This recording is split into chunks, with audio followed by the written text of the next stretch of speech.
बड़ी खबर हम आपको अमरोहा से बता रहे हैं। उत्तर प्रदेश के जनपद अमरोहा के गजरोड़ा में राष्ट्रीय लोकदल के कार्यकर्ताओं ने युवा जिला अध्यक्ष इरकान चौधरी के नेतृत्व में पार्टी के कार्यकर्ताओं ने फूलमाला डालकर युवा प्रदेश अध्यक्ष का जोरदार स्वागत किया। आपको बता दें, गजरोला के नवादा रोड पर स्थित निर्मल बैंक्वेट हॉल में युवा प्रदेश अध्यक्ष ने पत्रकार वार्ता की, जिसमें जानकारी देते हुए राष्ट्रीय लोकदल के प्रदेश अध्यक्ष रविंदर पटेल ने बताया कि महासचिव सचिव चौधरी निवासी अकबरपुर धनोरा की बड़ी माताजी के 13वीं में शामिल होने आया था।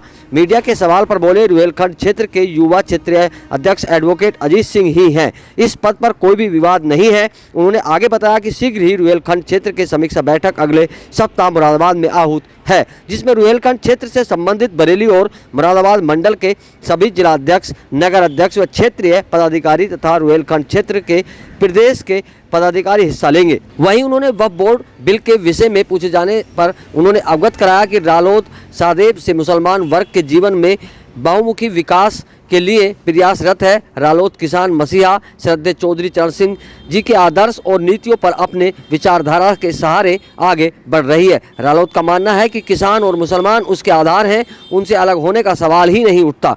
साथ ही उन्होंने करणी सेना पर जमकर कटाक्ष किया और कहा कि करणी सेना के कार्यकर्ता अपना नंगा नाच बंद करें, वरना हम भी चुप नहीं बैठेंगे। इस अवसर पर दर्जनों राष्ट्रीय लोकदल के कार्यकर्ता उपस्थित रहे। आई NSH के लिए ब्यूरो रिपोर्ट।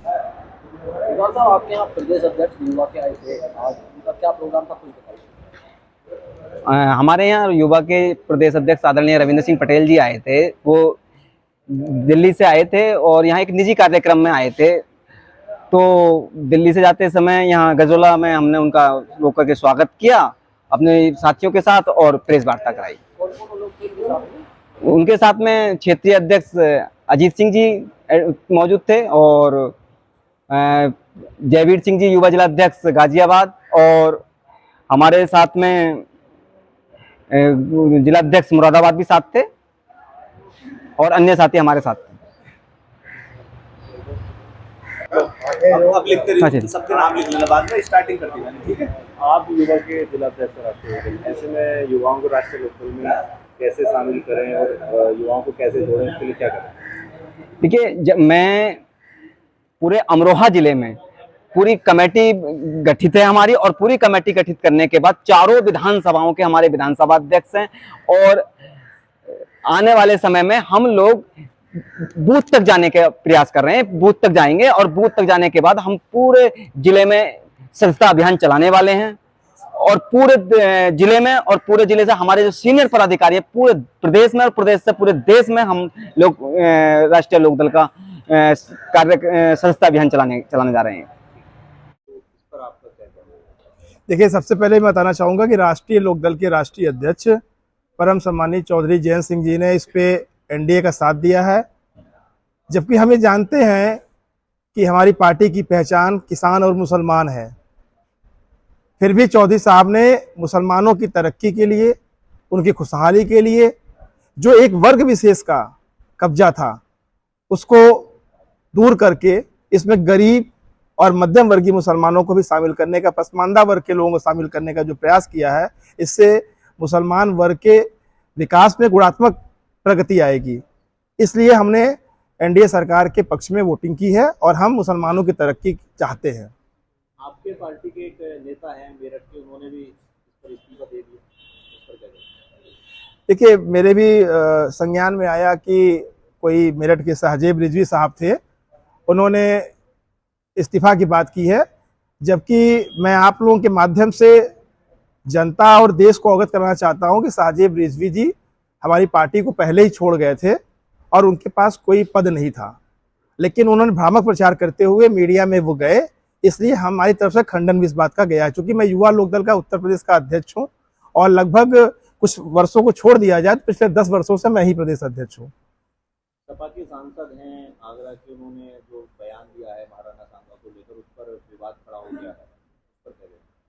देखिए, महाराणा सांगा इस देश की बहुत ही वैभवशाली और प्रभावशाली इतिहास का एक अंश है। हम उनका सम्मान करते हैं और मैं समझता हूं हमारी पार्टी इस बात को मानती है कि महापुरुषों का अपमान करने का हक किसी को नहीं है। लेकिन दूसरी तरफ ये भी है कि जिस तरीके से करणी सेना अपना नंगा नाच नाच रही है, इस पर भी अंकुश लगना चाहिए। आपकी अगर पार्टी की बात करें तो राष्ट्रीय लोकदल में क्षेत्रीय अध्यक्ष को लेकर काफी विवाद चल रहा है, इस पर क्या? नहीं, कोई विवाद नहीं है। क्षेत्रीय अध्यक्ष हमारे एडवोकेट अजीत सिंह साहब बैठे हैं और कल इस विषय पे दिल्ली राष्ट्रीय कार्यालय पे एक वरिष्ठ पदाधिकारियों के मध्य मेरी पेशी थी, मैं तो कहूँगा पेशी थी, और उसमें ये तय किया गया कि जिसके पास नियुक्ति पत्र है और जो वैधानिक प्रक्रिया के अंतर्गत नियुक्त है वही हमारा क्षेत्रीय अध्यक्ष है, वही हमारा पदाधिकारी है। इसलिए मैं आपके माध्यम से स्पष्ट करना चाहता हूं कि वैधानिक प्रक्रिया अनुसार एडवोकेट अजीत सिंह साहब हमारे रुहेलखंड क्षेत्र के क्षेत्रीय अध्यक्ष हैं और यही कार्य करेंगे। आज मैं अमरोहा जनपद में हमारे प्रदेश के महासचिव भाई सतीश चौधरी जी के यहाँ 13वीं कार्यक्रम था, उनकी बड़ी माताजी का इंतकाल हो गया था। मैं उस व्यक्तिगत कार्यक्रम में आया। हमारे जिला अध्यक्ष इरकान भाई ने कहा कि आप पत्रकारों से रूबरू होकर ये बात कह दें, क्योंकि हमें भ्रम की स्थिति बनी हुई है। तो मैं आपके माध्यम से स्पष्ट करना चाहता हूं कि अजीत सिंह एडवोकेट ही हमारे क्षेत्रीय अध्यक्ष हैं और यही चौधरी जयंत सिंह जी का निर्देश भी है। 27 का चुनाव भी धीरे धीरे करीब आ रहा है, ऐसे में राष्ट्रीय लोकदल युवाओं को जोड़ने के लिए क्या कुछ कदम उठा रही है और आगे का क्या कुछ प्लान? न सिर्फ युवाओं के लिए, राष्ट्रीय लोकदल किसान, नौजवान और मुसलमान को साथ लेकर के इस देश की तरक्की में अपनी सहभागिता को दर्शाएगा। इसके लिए आगामी 14 अप्रैल बाबा भीमराव अम्बेडकर की जयंती से 14 अक्टूबर तक 6 महीने तक हमारी पार्टी की सदस्यता अभियान चलेगी, जिसमें हमारे प्रदेश के नौजवान बढ़ चढ़ कर हिस्सा लेंगे। हमने अभी इस पे एक रूपरेखा तैयार कर ली है। इसके लिए पश्चिमी उत्तर प्रदेश में हमारे कार्यक्रम तय हो रहे हैं। हम क्षेत्रीय स्तर पे समीक्षा बैठक लगा रहे हैं और आगामी मई माह के प्रथम सप्ताह में उत्तर प्रदेश के नौजवानों को हम लखनऊ बुला रहे हैं, उनसे राय शुमारी करके एक कार्यक्रम बनाएंगे जिसमें हम नौजवानों के जागरण और उत्थान के साथ साथ उनको जोड़ने का प्रयास करेंगे। उसमें रथ यात्रा हो सकती है, उसमें चौपाल हो सकता है, गोष्ठियां हो सकती हैं, महाविद्यालयों में जाएंगे, विश्वविद्यालयों में जाएंगे, एक कार्यक्रम बनेंगे। इसी रायशुमारी के लिए हम मई में बुला रहे हैं उनको।